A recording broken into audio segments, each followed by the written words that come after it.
சரி, இப்போ இங்கே நம்ம வந்து இன்னைக்கு எடுத்துக்க சிக்கலோட தலைப்பு என்னன்னா மொழியை பயன்படுத்துவது ஏற்படும் சிக்கல்களும் தீர்வுகளும். இப்போ மொழி அப்படின்றது வந்து என்னன்னா கண்டிப்பாக வந்து நமக்கு அவசியமான ஒன்று. ஏன்னா நம்மளோட கருத்தை வந்து ஒருத்தர்கிட்ட தெரிவிக்கிறதுக்கும் அவங்க என்ன சொல்றாங்களோ அதை புரிஞ்சுக்கிறதுக்கு வந்து கருவியாக இருக்கிறது மொழி. அது எது இங்கிலீஷாக இருக்கலாம், தமிழாக இருக்கலாம், என்ன லாங்குவேஜ் வேணாலும் இருக்கலாம். ஆனால் மொழின்றது வந்து கருத்து பரிமாற்றத்துக்கு ஒரு முக்கிய கருவியாக இருக்குது. இது எல்லாத்துக்கும் நமக்கு தெரிஞ்சது தானே. இப்போ இங்கே என்னன்னா நம்ம இன்னைக்கு என்னோட பாடப்பகுதியோடைய செய்தின்னு பார்த்தோம்னா இப்போ எல்லாருமே வந்து ஃபர்ஸ்ட் இன்டர்னல் எல்லாமே முடிச்சு வந்துருக்கீங்க. இப்போ தமிழ் மொழி நான் பேப்பர் பார்த்த வரைக்கும் என்னன்னா அந்த மொழியை வந்து எல்லா எழுத்துக்களும் உங்களுக்கு தெரியுது. ஆமாவா இல்லையா? எத்தனை தமிழில் இருக்கக்கூடிய உயிரெழுத்துக்கள் என்ன, அதுக்கப்புறம் மெய் எழுத்துக்கள் என்ன, உயிர்மெய் எழுத்துக்கள் என்ன, இது எல்லாமே நமக்கு தெரியுது. ஆனால் ஒரு பேப்பர் ப்ரெசன்டேஷன் வரப்போ ஒரு கேள்விக்கு பதில் அளிக்கிறப்ப அதில் வந்து நிறைய பிழைகள் வருது. அதுக்கப்புறம் வந்து அந்த சென்டென்ஸோட ஸ்ட்ரக்சர், அந்த வாக்கியத்தோட கட்டமைப்பிலையும் வந்து என்னென்னா நிறைய பிழைகள் இருக்குது. அந்த பிழைக்கு என்ன காரணம் சொல்லுவாங்க? ஃபர்ஸ்ட் காரணத்தை பார்ப்போம். அதுக்கப்புறம் இந்த காரணத்தை பார்த்துட்டு காரணன்றது தான் சிக்கல், அந்த சிக்கலுக்கு தீர்வு என்னன்றதை வந்து நம்ம இப்போ இந்த வகுப்புல வந்து நம்ம பார்த்துக்கலாம். காரணம் என்னன்னா ஒருத்தர் சொல்லி இப்போ நீங்கள் ஒருத்தர் அவங்க என்னென்ன சிக்கல்களை வந்து ஃபேஸ் பண்ணுறீங்க அதை வந்து சொல்லுங்க. அதுக்கு நம்ம ரெக்டிஃபை பண்ணிக்கலாம். எழுத்துக்களின் வேறுபாடு எழுத்துக்களோட வேறுபாடு அந்த வித்தியாசம் தெரிஞ்சு படிக்கிறப்பவும் அந்த ராணால வித்தியாசம் தெரிஞ்சு படிக்கணும், எழுதுறப்பவும் கரெக்டாக எழுதணும்.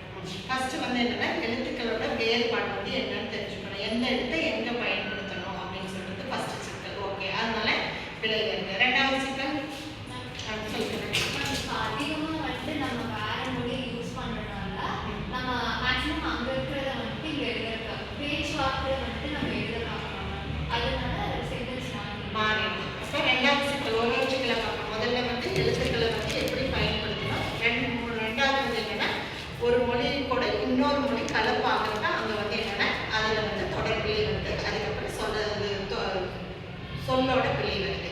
ரெண்டு பிழை. அது தவிர வேற இது ரெண்டு மட்டும்தான் நமக்கு வந்து ஒரு சென்டென்ஸை வந்து ஃப்ரேம் பண்ணுறப்ப சிக்கல்களாக வந்து நிற்கிறாங்க. அப்போ அதை ரெக்டிஃபை பண்ணிட்டோம்னா மீதி எல்லாமே கரெக்ட் ஆகிடும். ஆனால் அதை தாண்டி நம்ம நிறைய பிரச்சனைகளை வந்து பார்க்குறோமே. வேற என்ன மாதிரி பிரச்சனைங்க? நீங்கள் எழுதுறப்ப ஒரு கேள்வி, அந்த கேள்விக்கு பதில் எழுதுறப்ப என்ன மாதிரியான சிக்கல்கள் வந்து ஃபேஸ் பண்ணுறீங்க? சொல்லுங்க. இலக்கணம் வந்து நம்ம நல்லா ப்ராக்டிஸ் பண்ணணும். மல்லிகை மிக இடங்கள் நீங்கள் எங்கே வரணும் இது தமிழ் ப்ராக்டிஸ் பண்ணிட்டே ஓகே, சூப்பர் பாயிண்ட். அப்போ எங்கள் இலக்கணத்தை வந்து நம்ம தெரியனா ஒரு மொழியை வந்து பிழை இல்லாமல் பேசுறதுக்கும் எழுதுறதுக்கும் உதவுறதுக்கு வந்து கருவியாக இருக்கிறது என்னன்னா இலக்கணம் தான். அப்போ இந்த இலக்கணத்தோட ஸ்ட்ரக்சர் நமக்கு தெரிஞ்சிருந்துச்சுன்னா எந்த இடத்துல வந்து இலக்கணத்தை பயன்படுத்துகிறப்ப அப்போ எங்கே என்ன ஆகும்னா மொழியை வந்து பிழை இல்லாமல் பேசிடலாம். ஓகே, அதை தவிர இப்போ இலக்கண அறிவு வந்து கண்டிப்பாக தவிர இதை தவிர வேறு சிக்கல் படிக்கிறது வந்து அப்படியே எழுதாம அதுக்கு முன்னாடி நம்ம வந்து எழுதி பார்த்துட்டு அப்புறமா வந்துட்டு எக்ஸாமுக்கு போனோம்னா கரெக்டாக இருக்கு. சரி, இப்போ இன்னைக்கு நம்ம 4 சிக்கல் இருக்கும். இதுக்கான தீர்வை வந்து பார்க்கலாம். இப்போ ஃபர்ஸ்ட் ஒன்று என்னன்னா இலக்கணத்தில் எழுதணும். ஏன்னா இலக்கணம் பேஸ் கரெக்டாக தெரிஞ்சிச்சுன்னா நம்ம அங்கே வந்து என்னன்னா தப்பு இல்லாமல் எழுதணும். சரியா? இப்போ ஏன்னா வல்லெழுத்து மிகுமிடம் வல்லெழுத்து மிகா இடம் அப்படின்னு சொல்லிட்டு இலக்கணத்தில் வந்து சொல்லி கொடுத்துருக்காங்க. இப்போ எந்த இடத்துல வந்து காசா தாபா மிகும் அப்படின்னா ஒரு நிலைமொழி முன் இது காசா தா பா இந்த 4 எழுத்து வச்சுன்னா கண்டிப்பாக வந்து முன்னால் வந்து என்னென்னா இக்கு வரும், எச்சு வரும். எந்த எழுத்து முடிஞ்சிருக்கோ அந்த பக்கம். இப்போ அந்த அடுத்தது வந்து பக்கம். இப்போ இங்கே இக்கு வருமா வராதான்றப்ப அங்கே இருக்கக்கூடிய அந்த எழுத்தை பார்த்துட்டு மறுமொழியில் வரக்கூடிய முதல் எழுத்தை பார்த்துட்டு நம்ம என்ன பண்ணுவோம்னா அந்த இடத்துல மெய் எழுத்து போட்டு எழுதுவோம். அப்போ ஒரு மொழியோட உச்சரித்து பார்த்துட்டு இலக்கண முறைப்படி அப்ளை பண்ணுறப்ப ஃபர்ஸ்ட் இது என்னன்னா பிழை இல்லாமல் எழுதணும். ரெண்டாவது வந்து என்னன்னா வேறுபாடு. அந்த மொழியை உச்சரிக்கப்போ குறில் நெடில் அதுக்கப்புறம் வந்து லாலா வேறுபாடு. இப்போ இங்கே என்னன்னா அதுக்குமே வந்து இலக்கணத்துக்குள்ளார கட்டமைப்பு இருக்குது. இந்த இடத்துல இது வரணும், இந்த இடத்துல இந்த குறில் எழுத்து வரணும், இந்த இடத்துல இப்போ கோ வா அப்படின்றதுக்கு பா அப்படின்றதுக்கு வேறுபாடு இருக்கு. அப்போ நம்ம வந்து நீட்டி ஒழிச்சோம்னா அது நெட்டெழுத்து, அதே வந்து குறுகி ஒழிச்சோம்னா அது குறில் எழுத்து. இது வந்து நம்மளோட மொழி அமைப்பு முறையில். இப்போ இங்கே என்னன்னா நம்ம எழுதுறப்ப நம்ம எப்படி வா அப்படின்னு பேசுகிற மாதிரியே அங்கே வந்து எழுதிட்டோம்னா கண்டிப்பாக வந்து தப்பாக தான் வரும். அப்போ அதை வந்து என்ன இலக்கிய முறைப்படி என்ன பண்ணணும்னா ஒரு சின்ன சேஞ்சஸ் பண்ணி நம்ம வந்து என்ன பண்ணணும்னா எழுதணும். அப்போ இது ரெண்டாவது வந்து என்னன்னா கொஞ்சம் வந்து மொழியோட பயன்பாட்டை எப்படி பயன்படுத்தணுன்ற அந்த அறிவு.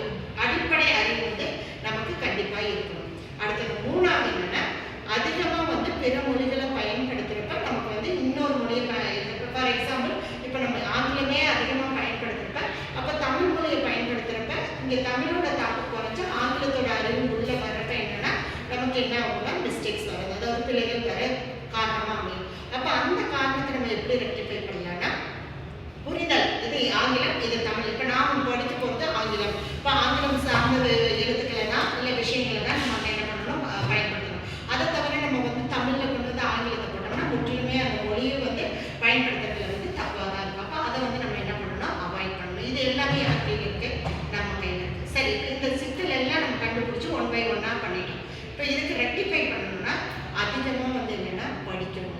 அதுக்கப்புறம் 2வது விஷயம் வந்து கேட்கணும். திரும்ப திரும்ப ஒரு விஷயத்தை கேட்குறப்ப அது என்ன ஆகும்னா கண்டிப்பாக வந்து அந்த கேட்கறது மூலயமா நம்ம இதை ரிப்பீட்டடாக கேட்டிருக்கோம். அப்போ இந்த இடத்துல நம்ம தவறு செய்கிறோம், இந்த தவறை வந்து நம்ம அவாய்ட் பண்ணிடணும் அப்படின்றது நமக்கு என்ன ஆகிடும், கண்டிப்பாக நம்ம ப்ராக்டிஸ்லேயே வந்து தெரிஞ்சுப்போம். அடுத்தது வந்து 2வது ஒன்றுனா எழுதி பார்க்கணும். அப்போ எழுதி பார்க்குறப்ப என்ன ஆகும்னா கண்டிப்பாக வந்து என்னென்னா அந்த இது குறைஞ்சிடும். அதுக்கப்புறம் படிக்கணும். எது இங்கிலீஷாக இருந்தாலும் சரி, தமிழாக இருந்தாலும் சரி. சரி, படிக்கிறதுக்கு என்னென்ன கருவிகள் இன்னைக்கு இந்த டெக்னாலஜி, அதாவது வந்து தொழில்நுட்ப முறை நிறைந்த உலகத்தில் எதெல்லாம் வந்து படிக்கிறதுக்கு பயன்படுத்தலாம்? நாட் ஒன்லி புக்ஸை தவிர ஏன்னா நமக்கு நிறைய சோர்சஸ் இருக்குது.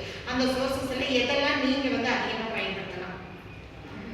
Mobile phones. ஆமாம், மொபைல் ஃபோன்ஸ் வந்து படிக்கிறதுக்கு பயன்படுத்தலாம். அந்த லேர்னிங் அந்த ஆப்பை டவுன்லோட் பண்ணிட்டா நமக்கு எந்த புக்கு வேணுமோ அந்த புக்கை வந்து நம்ம என்ன பண்ணலாம், நேம் மட்டும் கொடுத்தோம்னா அந்த புக்கு நம்ம மொபைலுக்கே வந்து நம்ம லைப்ரரி போக வேண்டாம், வீட்லேயே உட்காந்து எங்கே நம்ம இருக்கிறோமோ ட்ராவலாக இருக்கட்டும் இல்லை எங்கேனாலும் சரி நாம் வந்து என்ன பண்ணலாம் உட்காந்து படிச்சுக்கலாம். அதே போல் அதுக்கு அடுத்தது படிக்கிறதுக்கான சோர்சஸ் நாளிதழ்கள்.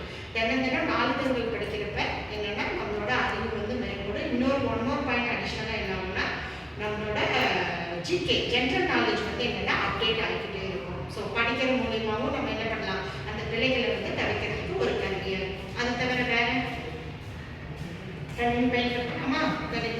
கணிப்பொறி மூலியமாகவும் நம்ம என்ன பண்ணலாம், டெக்னாலஜின்றப்ப இது மொபைல் ஃபோனும் வந்துடும், அதே சமயத்தில் வந்து கணிப்பொறியும் வந்துடும். அப்போ இன்றைக்கி எல்லா சோர்ஸஸும் நம்மக்கிட்ட இருக்குது. அந்த சோர்ஸஸை வந்து நம்ம கரெக்டாக பயன்படுத்தினோம்னா ஒரு மொழியை வந்து பயன்படுத்தக்கூடிய ஏற்பட்ட சிக்கல்களை வந்து நம்ம என்ன பண்ணலாம், எளிமையாக வந்து தவிர்த்திடலாம். அடுத்த எக்ஸாமில் பார்க்கலாம் எப்படி எந்த அளவுக்கு வந்து நம்ம வந்து பிள்ளைகள் இல்லாமல் வந்து ஒரு தொடரையும் ஒரு சொல்லையும் வந்து கட்டமைக்கிறோம் அப்படின்றத பார்க்கலாம். ஓகேவா? Thank you all.